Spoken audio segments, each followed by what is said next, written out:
Baik, Assalamualaikum warahmatullahi wabarakatuh. Selamat pagi dan salam sejahtera untuk kita sekalian. Yang saya hormati Bapak Ketua Bawaslu Kabupaten Lingga, Bapak Zamrumni SHMM, beserta seluruh peserta BIMTEK penyelesaian sengketa pemilihan bagi Panwaslu Kecamatan se-Kabupaten Lingga yang dilaksanakan pada hari ini Rabu 9 September 2020. Perkenankan saya Muhammad Faizal SHMM yang merupakan advokat di Kota Tanjung Pinang.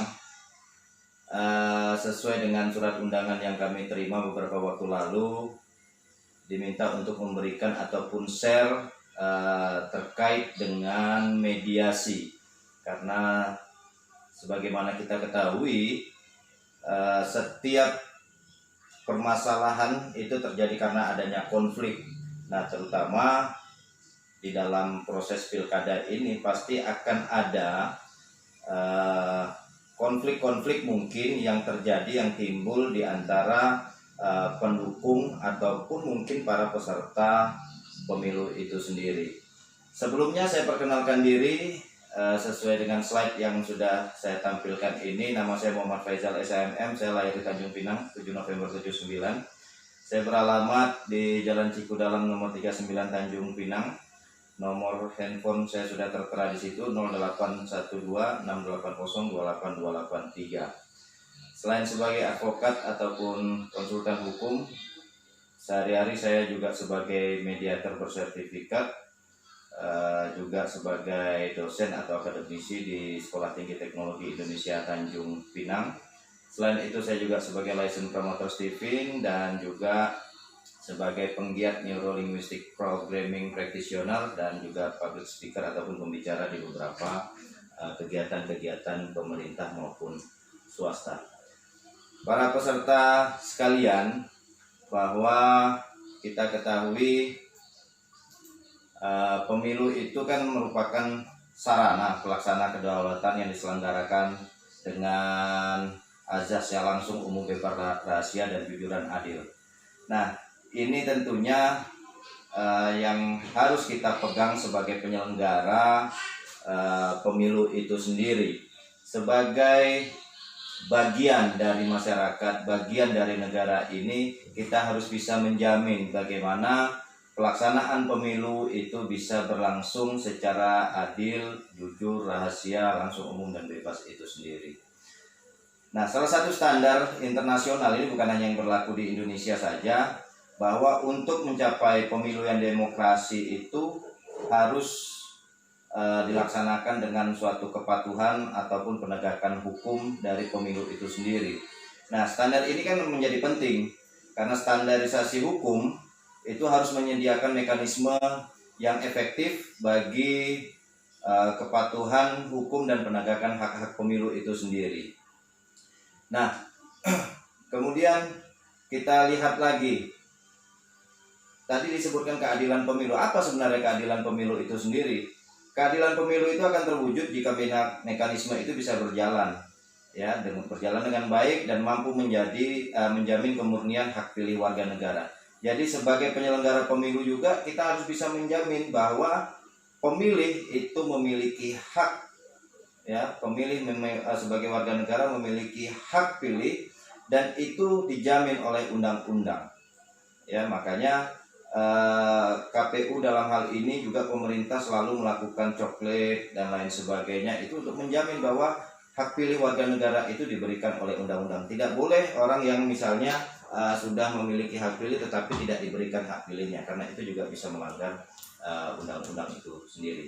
Nah, bagaimana kalau terjadi manipulasi terhadap hak pilih warga oleh peserta pemilu? Maka sistem keadilan pemilu harus mengembalikannya. Ya, nah inilah mungkin nanti yang akan menjadi bagian dari konflik itu sendiri. Nah, bahkan jika penyelenggara pemilu lalai mengakomodir hak pilih, maka tidak ada alasan untuk mengembalikan itu. Jadi kita harus hati-hati sebagai penyelenggara pemilu itu sendiri, sebagai bagian dari pelaksanaan demokrasi itu sendiri, kita harus bisa memastikan bahwa penyelenggara pemilu telah memberikan hak-hak kepada warga negaranya. Nah, kemudian kita lihat dalam melakukan penindakan sengketa atau proses pemilu, Bawaslu punya tugas ini kalau tidak salah dalam Undang-Undang Nomor 7 Tahun 2017 di pasal 94. Nah, di situ apa? Yang pertama adalah Bawaslu berhak untuk menerima permohonan sengketa proses pemilu. Yang kedua, memverifikasi secara formal dan material permohonan sengketa proses pemilu. Ketiga, melakukan mediasi antar pihak yang bersengketa. Yang keempat, melakukan proses adjudifikasi sengketa proses pemilu. Dan kelima adalah memutus penyelesaian sengketa proses pemilu. Nah, pagi hari ini saya hanya akan fokus kepada poin 3, yaitu mediasinya. Karena tidak semua orang memiliki persepsi yang sama sebenarnya apa sih mediasi itu. Orang mungkin secara awam ketika mengumpulkan orang yang berkonflik, itu mereka menganggap itu sudah mediasi. Padahal mediasi itu kita terikat kepada peraturan perundang-undangan sendiri. Nah, untuk proses mediasi sebenarnya kita merujuk kepada Perma 1 tahun 2016, ya, Peraturan Mahkamah Agung nomor 1 tahun 2016 tentang mediasi. Nah, sekarang di dalam Perma itu sendiri ada mekanismenya, tidak sama dengan proses yang misalnya kita lakukan untuk mengumpulkan orang banyak yang mungkin memiliki sengketa. Nah, kita akan fokus kepada hal tersebut. Nah, sebenarnya apa yang dimaksud dengan konflik? Yang kita mediasi ini kan pasti adalah pihak-pihak yang berkonflik, pihak-pihak yang memiliki masalah. Nah, ada 3, saya hanya mengambil 3 saja pengertian konflik itu sendiri. Yang pada intinya konflik ini adalah ketika terjadi ketidakcocokan, ketidaksepahaman, atau adanya gangguan terhadap suatu kepentingan, keyakinan, ataupun adanya perbedaan-perbedaan atau pertentangan kepentingan antara satu atau lebih dari 2 orang itu sendiri. Nah, ini kita harus bisa memahami konflik itu sendiri, ya. Nah, jadi kalau sudah ada perbedaan berarti sudah ada konflik di antara kedua belah pihak. Namun tingkatan daripada konflik itu sendiri nantinya harus bisa kita lihat lagi. Nah, sebenarnya berdasarkan hasil penelitian, orang yang berkonflik itu sebenarnya memiliki 5 penyebab dari konflik itu sendiri. Konflik terjadi itu biasanya yang pertama karena adanya perbedaan persepsi masalah data. Nah, terkait dengan pemilu, nah biasanya mereka akan melihat data-data yang ada di lapangan, sehingga semua data itu seharusnya harus cocok. Dari tingkat bawah sampai tingkat atas tahapan itu semuanya data itu harus sinkron. Nah, ketika terjadi ketidaksinkronan data, inilah yang mengakibatkan adanya terjadinya potensi konflik itu sendiri. Maka sebagai penyelenggara pemilu, kita juga harus memastikan data-data yang dipergunakan ya di dalam proses pemilu itu sendiri haruslah data yang valid. Kemudian konflik juga bisa terjadi karena adanya perbedaan struktural, ya, atas bawah biasanya, atau tahapan yang sejajar. Nah, kemudian konflik juga bisa terjadi karena terjadinya hubungan yang tidak yang tidak baik, misalnya seperti itu. Nah, kemudian adanya perbedaan nilai antara satu orang dengan orang lain, satu kelompok dengan kelompok lain, satu institusi dengan institusi lain, ataupun dengan orang lain misalnya. Kemudian juga konflik karena adanya interest, kepentingan. Kepentingannya apa? Kepentingannya misalnya untuk membela salah satu paslon.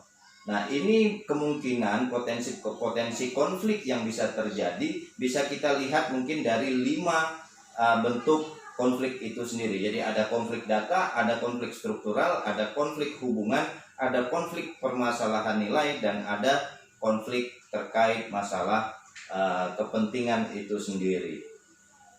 Nah, kita lihat di sini bahwa dari konflik itu sendiri nanti bisa kita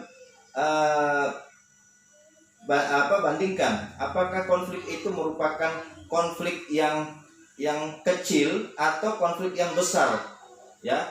Kalau yang kecil ini kita sebut sebagai frictional konflik.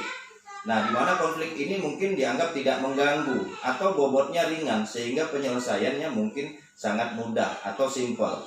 Nah, tetapi bagaimana dengan konflik yang tipikalnya strategik konflik yang bobotnya berat, ya, yang sifatnya mungkin mengganggu kenyamanan, mengganggu ketentraman di tengah-tengah masyarakat. Tentunya ini harus menjadi poin penting di dalam penyelesaian melalui mediasi itu sendiri. Nah, sebagai mediator nantinya kita itu juga harus bisa memastikan bahwa konflik ini merupakan konflik yang ringan atau konflik yang berat. Bagaimana nantinya kita bisa menggunakan tools ataupun metode-metode penyelesaian itu sendiri. Jangan kita terbalik nantinya. Kita belum memahami bahwa ini konflik yang ringan, yang tidak mengganggu, yang bobotnya ringan, atau ini merupakan konflik yang sifatnya berat, bobotnya berat dan mengganggu bagi masyarakat itu sendiri. Nah, bagaimana ketika terjadi konflik di tengah-tengah masyarakat terkait dengan penyelenggaraan proses pemilu itu sendiri? Biasanya secara umum ketika terjadi konflik ada sikap ataupun proses pengelolaan konflik itu sendiri. Yang pertama, orang akan mungkin dalam menghadapi konflik itu sendiri, orang akan mendominasi konflik itu sendiri. Biarkan saja, biasanya ini orang-orang yang memang sengaja memelihara ataupun sengaja memunculkan konflik di tengah-tengah masyarakat. Nah, kemudian ada juga tipikal orang yang ketika terjadi konflik, ya sudahlah, kita berkolaborasi saja. Ya, kita bekerja sama supaya konflik ini tidak melebar. Ya, atau kita lakukan kompromi-kompromi politik, kita lakukan kompromi-kompromi supaya proses ini bisa berjalan dengan baik.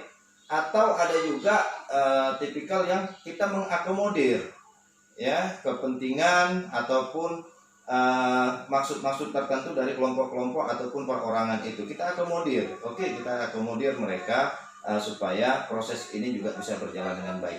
Atau biarkan saja konflik itu terjadi, saya nggak mau tahu. Akhirnya dia mungkin menghindar dari konflik itu sendiri. Nah, jadi bisa banyak yang dilakukan oleh orang per orang ataupun institusi dalam mengelola konflik itu sendiri. Nah, bagaimana sikapnya terhadap sengketa atau konflik? Ya, yang pertama tadi mungkin bisa menghindar, dia pasrah. Udahlah, biarkan sajalah terjadi, misalnya terjadi manipulasi data lah, biarkan sajalah, misalnya seperti itu, pasrah, dia bersikap pasrah. Yang kedua, bisa melalui negosiasi. Nah, negosiasi ini sebenarnya nanti juga bagian dari proses mediasi. Yang ketiga, mediasi itu sendiri. Yang keempat, arbitrase. Arbitrase ini biasanya sudah ada perjanjian arbitrase terlebih dahulu, kemudian nanti akan diselesaikan melalui majelis arbitrase. Kemudian litigasi, ini melalui proses pengadilan. Ya, berarti ada gugatan. Apakah itu nanti gugatan perdata ataupun mungkin laporan secara pidana kalau memang muncul potensi tindak pidana. Keenam, memaksakan kehendak. Nah, ini harus hati-hati terhadap orang-orang yang selalu memaksakan kehendak ketika terjadi konflik. Mereka maunya keinginan mereka yang diakomodir. Nah, makanya kita sebagai penengah ataupun pengawas dan juga sebagai mediator nantinya harus bisa memastikan bahwa tidak ada pihak-pihak yang harus memaksakan kehendaknya di dalam suatu konflik itu sendiri. Nah, kita lihat ini sebagai ilustrasi saja bagi para peserta sekalian. Yang di sebelah kiri kita itu adalah pohon rindang besar, ya, yang secara fisik kita lihat. Secara fisik kita lihat bahwa pohon itu rindang, batangnya besar, kokoh, kemudian memiliki cabang-cabang dan lain sebagainya. Tetapi apakah kita pernah melihat akarnya di dalam tanah itu? Tidak. Nah, inilah peta pohon konflik yang kalau kita gambarkan. Kita sebagai mediator harus bisa melihat bagaimana akar penyebab permasalahan itu sendiri apa. Jadi kita memang sebagai mediator harus bisa masuk sampai ke titik inti permasalahan konflik di antara pihak-pihak yang bersengketa itu sendiri. Setelah kita tahu penyebabnya ataupun akar permasalahannya, kita akan masuk kepada inti masalah yang akan kita diskusikan, yang akan kita negosiasikan. Nah, kemudian akibat-akibat yang kemungkinan timbul itu apa? Itu sudah bisa diprediksi sebenarnya dari awal. Bahkan sebelum terjadinya konflik itu sendiri, karena konflik itu kan memang sengaja diciptakan. Mereka sudah tahu akibatnya akan terjadi apa. Nah, akibat-akibat inilah yang harus bisa kita antisipasi, harus kita bisa pahami bagaimana penyelesaiannya. Nah, jadi kembali lagi bahwa resolusi konflik sebagai mediator, kita harus mampu untuk menggali permasalahan-permasalahan yang terjadi di antara para pihak-pihak yang bersengketa ataupun berkonflik. Nah, kita masuk kepada inti pembahasan kita pada pagi hari ini. Nah, tadi saya sampaikan mediasi. Mediasi tidak sama seperti mungkin apa yang di pikiran kita sebagai orang awam di luar Perma nomor 1 tahun 2016 itu sendiri. Nah, ketika ada orang konflik, kemudian kita hadirkan para pihak-pihak yang bersengketa, kemudian kita tanyai semuanya, kemudian ada solusi dan lain sebagainya. Ya, mungkin itu bagian sederhana dari mediasi. Tetapi mediasi menurut Perma 1 2016 itu berbeda, karena ada jenjang ataupun tahapan-tahapan yang memang harus dilewati. Bahkan mediasi itu dilakukan oleh pihak ketiga yang disebut mediator. Mediator itu juga harus orang-orang yang memiliki sertifikasi yang sudah diakui oleh negara. Apa itu mediasi? Mediasi pada dasarnya adalah upaya membantu pihak dalam negosiasi, ya, dengan mengikutsertakan pihak ketiga yang ahli.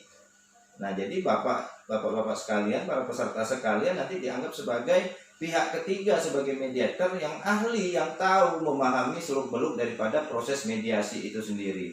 Nah, dalam cara-cara negosiasi yang efektif dengan mengkoordinasikan kegiatan-kegiatan agar negosiasi itu bisa menjadi lebih efektif. Nah, biasanya mediasi itu dilakukan karena ada konflik oleh dua belah pihak, ya. Nah, ini menurut Perma 1 tahun 2016. Inilah secara normatif sebenarnya prosesnya, tetapi mungkin kita nanti di dalam proses mediasi dalam tahapan proses pemilu ini tidak seperti ini, karena ini kita lakukan di luar pengadilan. Kalau di dalam pengadilan biasanya ada permohonan dulu, ada permohonan, kemudian diproses administrasi kelengkapan dokumen, kemudian para pihak menetapkan mediator. Karena biasanya di pengadilan itu sudah ada daftar mediator, baik itu hakim bersertifikat sebagai mediator ataupun mediator non hakim. Seperti saya adalah mediator non hakim yang terdaftar di pengadilan negeri. Kemudian ada SK penunjukan sebagai mediator. Kemudian juga mediator kemudian mengundang para pihak.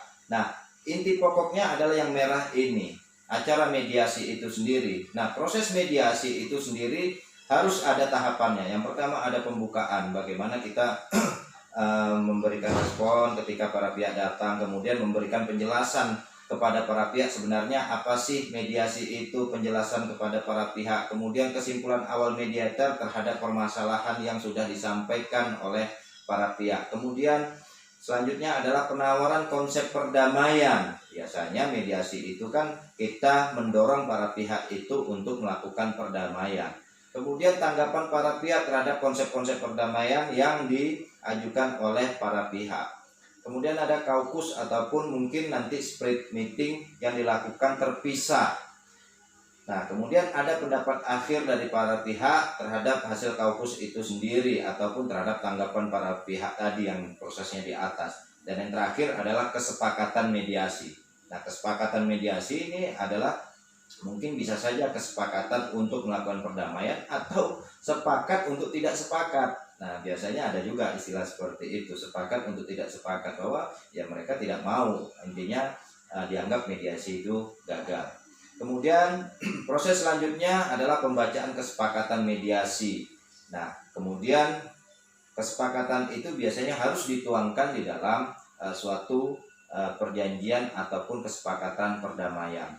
Nah, yang paling penting adalah pelaksanaan isinya, isi dari perdamaian ataupun hasil mediasi itu sendiri. Karena percuma kalau sudah dituangkan di dalam suatu akta misalnya ataupun suatu lembar kesepakatan tetapi tidak dilaksanakan, berarti mediasi itu dianggap juga mediasi yang gagal. Nah, terakhir adalah pelaporan hasil mediasi dari hakim mediator kepada majelis hakim. Ini kalau kita melihat merujuk Perma 1 tahun 2016 terkait mediasi. Nah, kita lanjut. Nah, ini proses mediasi, ada segitiga atas, ada segitiga bawah. Nah, ini yang saya katakan tadi, proses mediasi yang kita lakukan mungkin selama ini tidak sama dengan proses mediasi yang diatur di dalam peraturan perundang-undangan. Ya, jadi kita harus melewati semua tahapan yang ada, mulai dari pendahuluan, sambutan mediator, presentasi para pihak, di mana pada saat presentasi para pihak ini, para pihak diberikan waktu dan kesempatan yang sama dan harus berimbang, ya, untuk menyampaikan presentasi ataupun permasalahan yang mereka hadapi. Kemudian identifikasi kesepahaman awal, ya, misalnya bahwa harus kita pahami mediasi itu adalah keinginan dari para pihak. Kita sebagai mediator itu sifatnya mengakomodir atau memfasilitasi kepada para pihak untuk melakukan negosiasi, tetapi dengan konsep-konsep yang lebih terarah, tentunya dengan komunikasi yang lebih teratur. Kemudian mendefinisikan masalah, kemudian mengagendakan masalah. Masalah-masalah itu harus kita list dulu, mana yang harus kita bahas terlebih dahulu. Jangan ada agenda yang terlewatkan untuk kita bahas, karena kalau ada agenda yang tidak kita list, yang tidak kita bahas, nanti akan menjadi permasalahan baru di dalam konflik antar pihak itu sendiri. Kemudian ada di segitiga bawah kita lihat ada proses negosiasi atau tawar-menawar tadi terhadap konsep-konsep yang ditawarkan oleh para pihak. Tentunya para pihak kan punya konsep bagaimana penyelesaian itu bisa dilaksanakan. Nah, kalau seumpamanya di dalam proses negosiasi itu sendiri menemui jalan buntu, kita sebagai mediator bisa melakukan kaukus atau pertemuan terpisah yang kita sebut sebagai split meeting. Jadi mediator bisa bertemu dengan salah satu pihak, ya, tapi harus kedua belah pihak di dalam tempat yang terpisah untuk menggali lagi, untuk memberikan pemahaman kepada para pihak bagaimana mereka bisa melakukan mencapai perdamaian itu sendiri. Tetapi harus diingat, di dalam pertemuan terpisah mediator tidak boleh berpihak. Sekali lagi, mediator tidak boleh berpihak. Ya, kalau mediator sudah berpihak, lebih bagus mediatornya mundur sebagai mediator. Ya, jadi dalam pertemuan terpisah, apapun hasil yang diinginkan oleh para pihak, mediator juga tidak berhak untuk menyampaikan. Nanti pihak-pihak sendiri yang akan menyampaikan keinginan-keinginannya itu ketika split meeting itu sudah usai, sudah selesai. Karena nanti akan diambil keputusan akhir dari para pihak. Ya, kemudian ada penyusunan kesepakatan dan penutup. Nah, ini yang harus kita pahami sebagai mediator, bahwa ada proses di atas, ada proses di bawah yang harus kita laksanakan. Nah, karakteristik mediasi seperti apa? Ada prosesnya, yaitu tadi proses yang di atas dan di bawah tadi. Kemudian para pihak yang relevan atau perwakilannya, Anda harus bisa pastikan bahwa pihak-pihak yang berkonflik itu adalah memang orang-orang yang memiliki kaitan ataupun hubungannya. Kalau seumpamanya individu yang berkonflik, maka individunya lah yang berkonflik itu yang harus hadir. Kalau seumpamanya yang berkonflik itu adalah institusinya, ya, Anda harus bisa pastikan bahwa individu kalau tidak bisa hadir, maka dia harus dihadiri oleh perwakilannya. Maka perwakilannya harus memiliki kuasa yang sah. Ya, kalau dia mewakili partainya, maka mana surat penunjukannya, ya, atau surat tugasnya untuk mewakili partainya. Ini harus tegas, karena kalau tidak maka hasil mediasi yang mungkin nanti dicapai itu akan cacat hukum, karena tidak ada kapasitas dari orang-orang yang mewakili sebagai pihak yang berkonflik itu sendiri. Yang ketiga, bahwa pihak ketiga kita sebagai mediator yang imparsial, ya, bahwa mediator itu adalah pihak yang imparsial, tidak boleh mediator itu berpihak, ya. Mediator itu harus independen. Maka kalau menunjuk mediator itu, kita harus bisa memastikan bahwa mediator itu adalah orang-orang yang tidak memihak daripada pihak-pihak itu sendiri. Kemudian yang terakhir adalah berusaha untuk mendapatkan kesepakatan para pihak. Biasanya nanti dalam negosiasi, di dalam melakukan mediasi itu ada saja pihak-pihak yang memang tadi memaksakan kehendak, sehingga tujuan untuk mencapai kesepakatan itu sulit tercapai. Maka sebagai mediator kita harus bisa menggiring para pihak untuk kembali kepada pokok bahasan ataupun inti permasalahan itu sendiri. Kenapa konflik itu bisa terjadi? Biasanya konflik bisa terjadi karena adanya komunikasi yang stuck, ya, adanya kesalahan komunikasi. Nah, maka dari itu salah satu fungsi dari mediator adalah menerapkan bentuk-bentuk komunikasi yang benar dan efektif. Sekali lagi, fungsi seorang mediator adalah untuk menerapkan bentuk-bentuk komunikasi yang benar dan efektif, ya. Nah, jadi benari dulu ataupun perbaiki dulu cara komunikasi kita, baru kita bisa nanti menjadi seorang mediator. Karena kalau seorang mediator salah menerapkan ataupun menyampaikan komunikasi terhadap para pihak, bukan tidak mungkin nanti malah terjadi konflik baru, karena ada timbul ataupun muncul perspektif-perspektif yang baru terhadap komunikasi yang kita lakukan. Nah, kita lihat lagi, suatu sengketa itu timbul karena permasalahan para pihak dalam komunikasi. Kalau mereka bisa berkomunikasi dengan baik, pasti kita pastikan tidak akan ada konflik yang muncul, ya, berarti tidak ada masalah, ya. Kemudian komunikasi itu bisa kita lakukan secara verbal ataupun non verbal. Nanti bapak-bapak sekalian, para peserta sekalian, sebagai mediator juga harus memahami bagaimana komunikasi verbal dan non verbal yang dilakukan oleh para pihak itu sendiri. Anda harus jeli, Anda harus pahami bahwa gerak tubuh daripada pihak-pihak itu seperti apa, sehingga kita bisa memastikan cara ataupun pola-pola dalam menghadapi pihak-pihak yang bersengketa. Kita lihat misalnya komunikasi visual itu berhubungan segala bentuk komunikasi, ya, yang dapat diamati oleh penerima pesan, ya. Jadi secara kasat mata bisa kita lihat kalau komunikasi visual ini, dari dia gaya dia berjalan misalnya, kemudian intonasi suara dan lain sebagainya. Kita lihat dari bahasa tubuhnya, sikapnya bagaimana, datang-datang langsung emosi misalnya, seperti itu. Nah, kita harus juga memahami kondisi-kondisi seperti itu. Kemudian intonasi suaranya, apakah keras, apakah lembut, atau memang tidak bersuara sama sekali. Nah, bisa saja seperti itu. Kemudian dari pakaian yang dikenakan saja kita juga harus bisa pahami bagaimana kondisi psikologis si orang itu. Kemudian ekspresi wajahnya, apakah tersenyum, apakah dalam kondisi yang wajahnya memang menampilkan wajah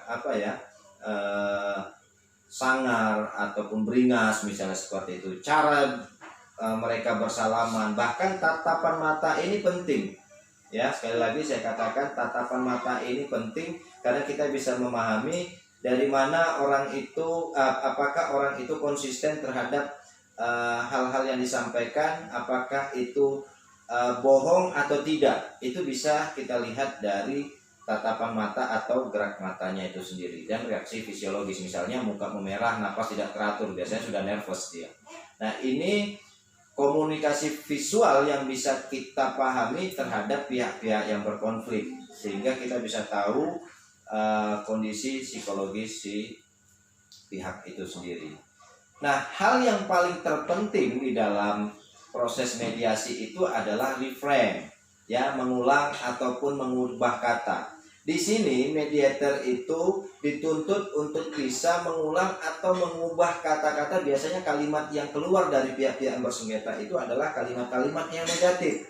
Nah, kita sebagai mediator harus bisa mengulang maksud tujuan dari kalimat yang disampaikan pihak tadi itu menjadi suatu kalimat yang lebih positif, yang mungkin bisa lebih diterima oleh pihak lawan seperti itu atau pihak lainnya, ya, sehingga tidak memunculkan reaksi emosi baru, ya, paham Bapak ya. Jadi reframe itu mengulang dan mengubah bagaimana kalimat ataupun bahasa yang negatif menjadi bahasa yang lebih positif. Nah, kita lihat contohnya seperti apa nanti. Reframe merupakan suatu keahlian yang harus dimiliki oleh mediator. Makanya Bapak harus bisa nanti memberikan mengeluarkan kalimat-kalimat yang lebih positif yang tidak akan memunculkan reaksi negatif dari pihak lain. Nah, kenapa hal ini sangat bermanfaat juga sebagai alat komunikasi yang kuat pada negosiasi, ya. Melakukan reframe yang tepat merupakan suatu tindakan yang sulit untuk diterapkan tetapi membutuhkan pengalaman. Jadi Bapak ketika nanti menjadi mediator harus bisa melakukan mengubah kata-kata itu menjadi kata-kata yang positif. Nah, fungsinya apa? Yang pertama, memperhalus bahasa dengan mengeluarkan bahasa-bahasa yang sifatnya mungkin menuduh, ya, ataupun memiliki unsur penilaian tertentu. Nah, sehingga kita ganti menjadi kalimat-kalimat yang lebih positif. Kemudian reframe itu juga tujuannya adalah supaya kita lebih fokus kepada hal-hal yang positif untuk menghapus referensi-referensi segala unsur yang destruktif yang merusak dari tatanan bahasa itu sendiri.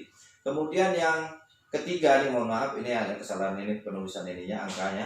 Yang ketiga adalah fokus kepada kepentingan dan kebutuhan bersama, ya, dengan mengganti ke kata-kata yang menunjukkan posisi. Jangan menunjukkan posisinya si A sebagai apa, si B sebagai apa, tetapi tatarannya adalah tataran yang sejajar. Kemudian yang keempat adalah mengarahkan kepada penyelesaian untuk masa yang akan datang.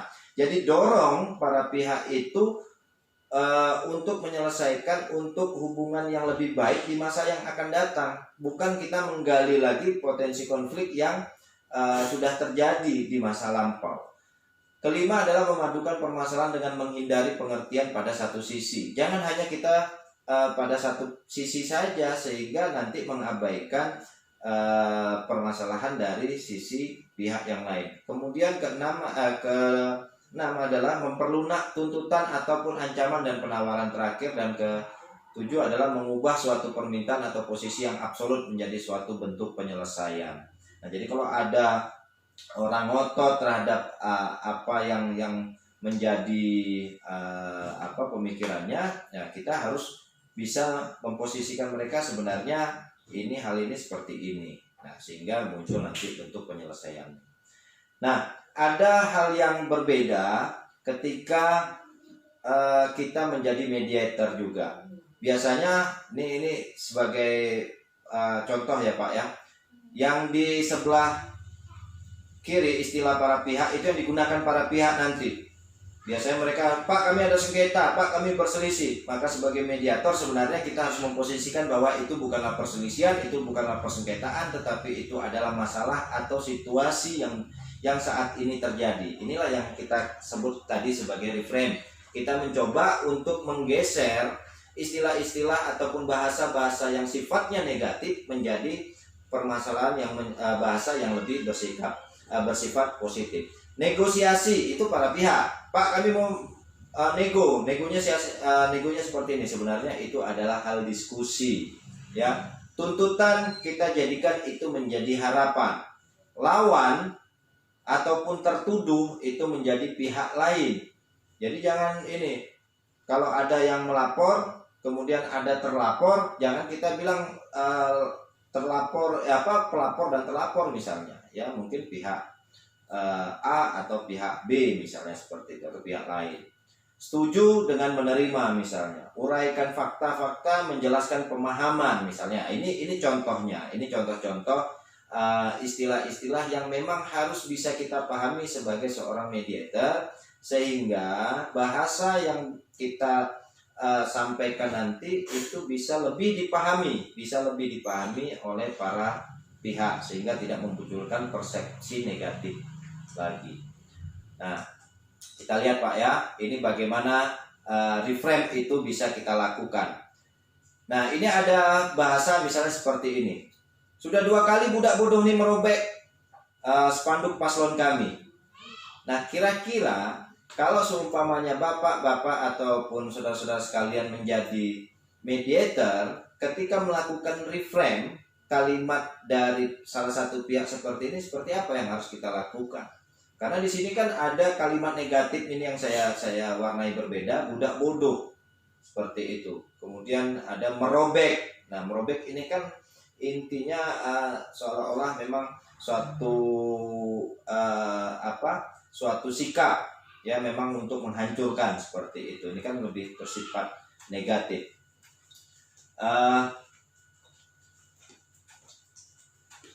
Nah, yang bisa kita lakukan reframe-nya seperti apa? Nah, contohnya dari kalimat tadi sudah 2 kali budak bodoh ini merobek spanduk paslon kami, bisa kita rubah sebagai mediator menjadi Anda sangat kecewa karena ada pihak yang membuat spanduk paslon yang Anda dukung tidak bisa digunakan.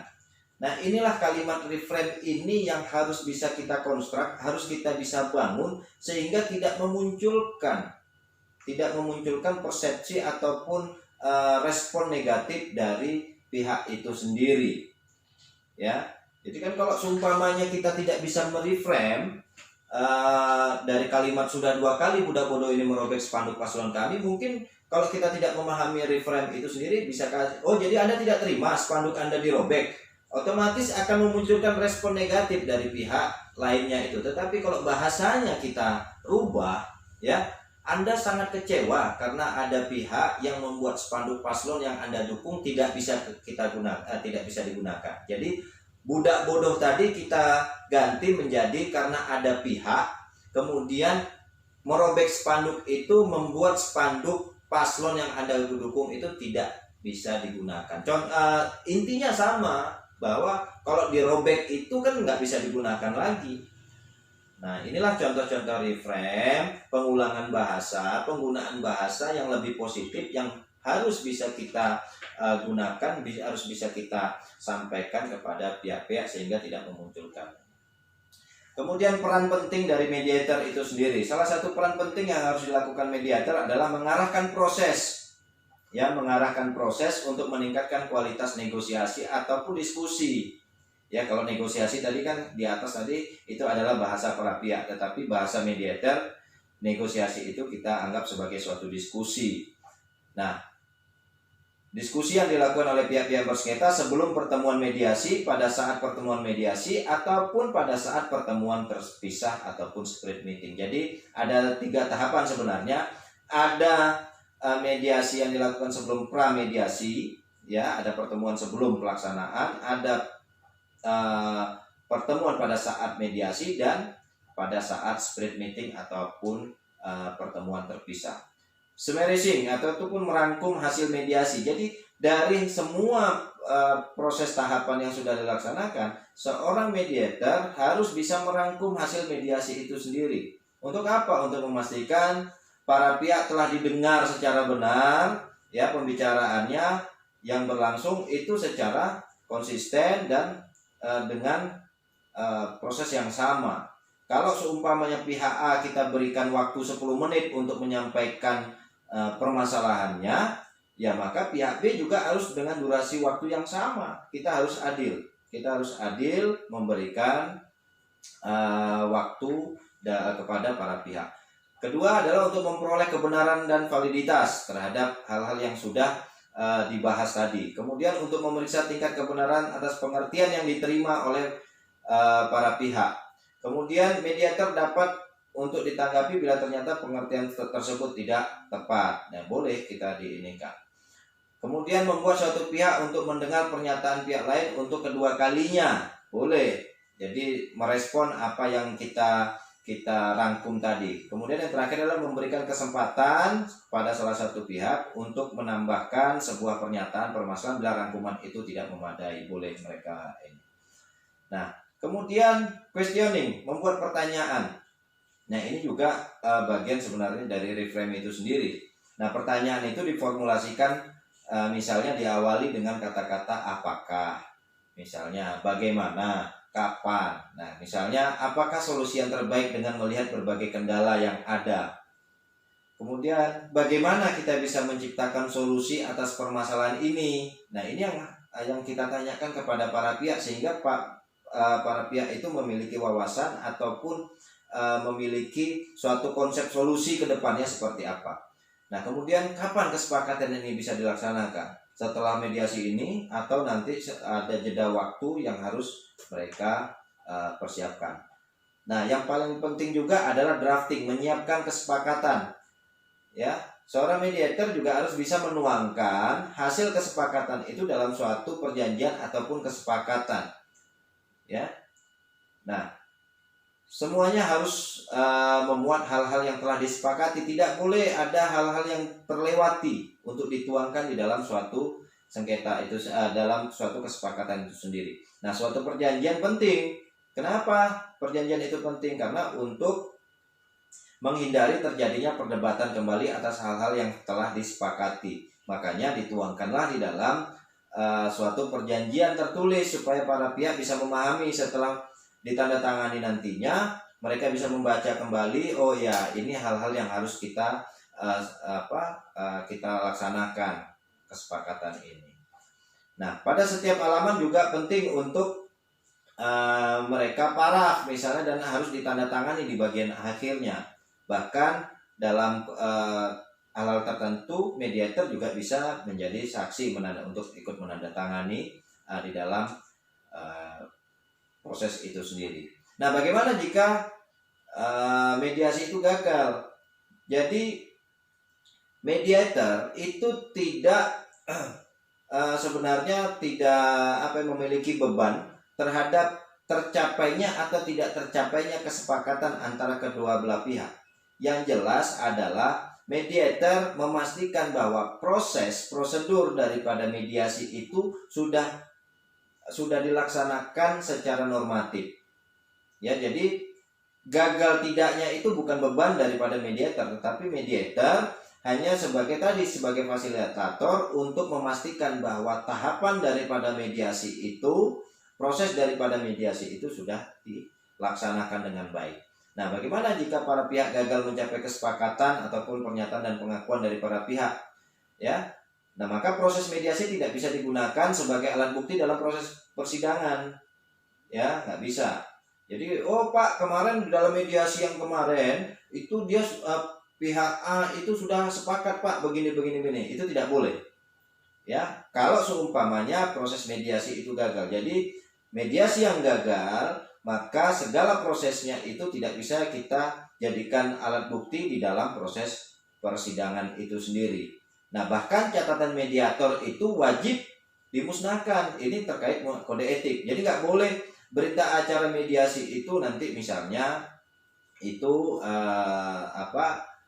dipublish misalnya seperti itu. Ini kalau kita merujuk kepada Perma 1 tahun 2016. Mediator tidak boleh dimintai sebagai saksi, nggak boleh mediator. Tuh Pak, ada saksinya tuh, mediatornya sudah pernah tuh memediasi kami misalnya. Kemudian ditarik sebagai saksi, tidak boleh. Itu melanggar kode etik juga sebagai mediator. Kemudian mediator tidak bisa dikenai pertanggungjawaban pidana maupun perdata atas isi kesepakatan. Ya, nah inilah yang berbeda antara proses mediasi, ya.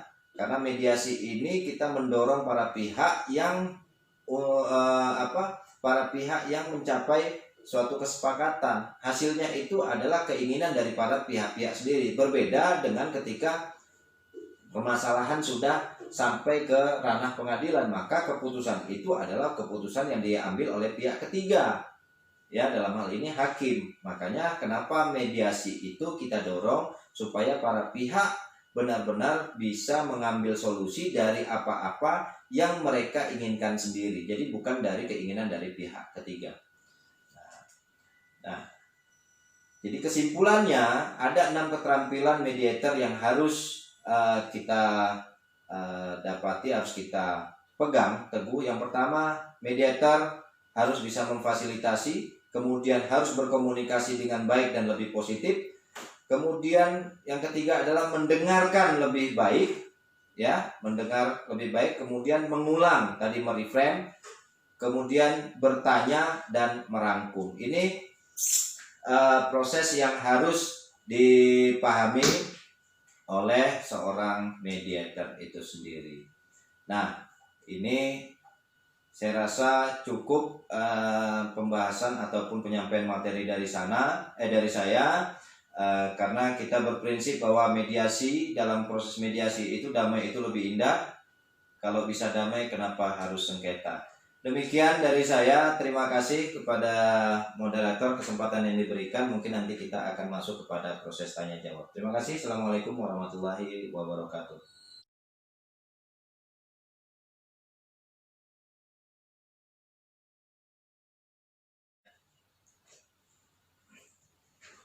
Ya, baik, terima kasih, luar biasa pertanyaan dari para peserta sekalian. Saya hanya tadi membatasi, saya juga sudah sampaikan kepada Ketua Bawaslu, kita berbagi materi bahwa saya hanya menyampaikan materi terkait proses ataupun mediasi secara umum, tetapi teknis terkait permasalahan yang berkaitan dengan proses daripada proses pemilu itu sendiri mungkin nanti akan disampaikan oleh Ketua Bawaslu sendiri. Baik, saya akan mencoba untuk menanggapi pertanyaan-pertanyaan yang disampaikan oleh para peserta. Yang pertama tadi, bahwa dalam proses mediasi itu sebenarnya memang dalam konflik itu semua pihak itu memang harus bisa menahan diri. Makanya dari itu kita sebagai mediator tadi, kita harus bisa menciptakan suatu kondisi yang kondusif sehingga para pihak itu dalam kondisi yang stabil, tidak dalam kondisi yang emosi. Memang ini sangat sulit, Pak.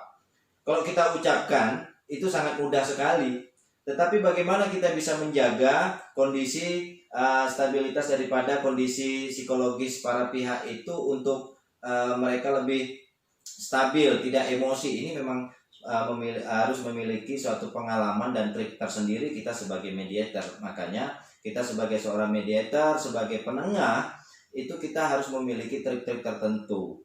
Ya, biasakan, makanya kita selalu menyampaikan dengan bahasa-bahasa yang mungkin mudah dan lebih positif sehingga tidak memunculkan lagi percikan-percikan yang mungkin bisa memunculkan konflik lagi dari konflik yang sudah terjadi. Nah, ini yang memang harus kita pahami. Kemudian juga bagaimana dengan aturan Bawaslu yang mungkin memiliki limitatif waktu dalam penyelesaian. Nah, disinilah yang harus kita pahami. Kita harus bekerja terhadap hal-hal yang sudah diberikan kepada kita dengan limit waktu yang memang sangat singkat sekali. Ya, bahwa penyelesaian itu ada yang 3 hari, ada yang 7 hari, mungkin ada yang 14 hari. Nah, disinilah kita dituntut untuk lebih profesional. Nah, tentunya bagaimana konflik data itu kalau terjadi misalnya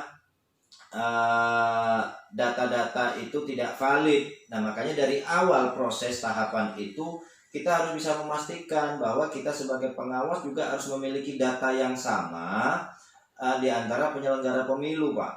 Seperti itu. Nah, memang sengaja tadi konflik itu memang sengaja bisa diciptakan, ya sengaja saja mereka untuk memancing kita. Benar nggak kita melakukan pengawasan dengan baik? Data itu bisa saja dimanipulasi.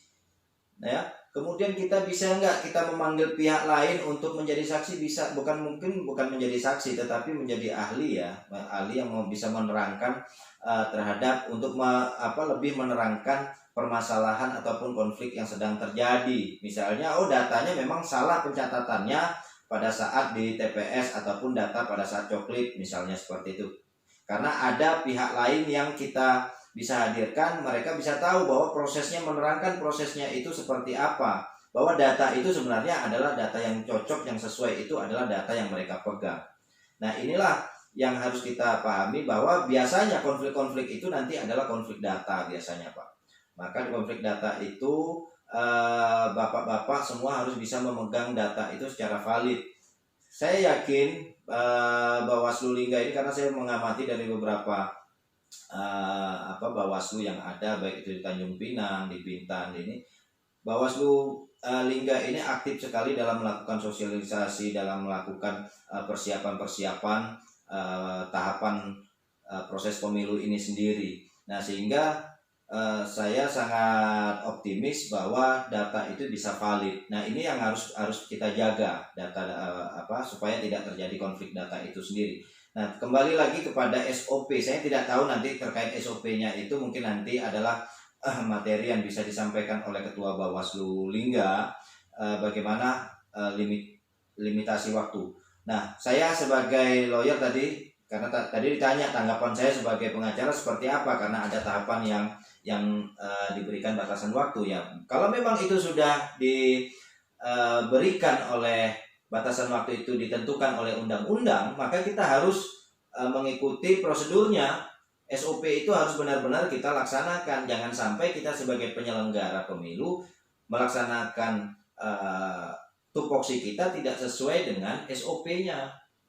Kalau memang mediasi harus dilakukan misalnya 3 hari, ya memang harus 3 hari. Ini kan aturan yang khusus, Pak.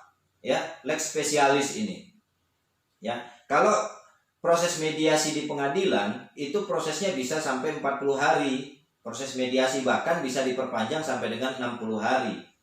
Ya, jadi limit waktunya itu proses mediasi itu panjang sekali kalau itu di pengadilan. Tetapi karena ini prosesnya adalah mediasi untuk proses di pemilu, pilkada misalnya, tentunya kita kan semua pihak ingin proses itu cepat terselesaikan, maka harus ada limitasi waktu. Inilah yang ditetapkan oleh aturan undang-undang. Itu yang harus kita laksanakan. Kalau memang kita melanggar aturan, ya memang ada konsekuensi hukumnya. Ya, tidak bisa kita melanggar limitasi waktu yang sudah ditetapkan oleh undang-undang. Maka pahami dulu undang-undangnya, kemudian bagaimana kita bisa menyesuaikan dengan tupoksi kita dalam melaksanakan sebagai penyelenggara pemilu itu sendiri. Nah, kemudian yang terakhir saya rasa tadi untuk saksi kita bisa, tapi harus kita benar-benar kita panggil saksi itu atau ahli itu yang memang benar-benar pihak yang tidak memihak. Jadi harus dipastikan bahwa kita sebagai mediator adalah orang-orang yang tidak memihak kepada salah satu pihak yang sedang bersengketa. Saya rasa itu mungkin dari 3 penanya saya rangkum menjadi 1 tanggapan. Terima kasih. Baik, terima kasih moderator. Saya hanya berpesan, jadilah penyelenggara yang independen, penyelenggara pemilu yang independen, karena kualitas dari penyelenggaraan pemilu itu sendiri bergantung kepada semua penyelenggara pemilu. Selamat menjalankan tugas. Mudah-mudahan Tuhan Yang Maha Esa, Allah SWT selalu memberikan bimbingan dan niat baik kita untuk menjadikan pemilu Indonesia yang jujur dan adil. Terima kasih. Assalamualaikum warahmatullahi wabarakatuh.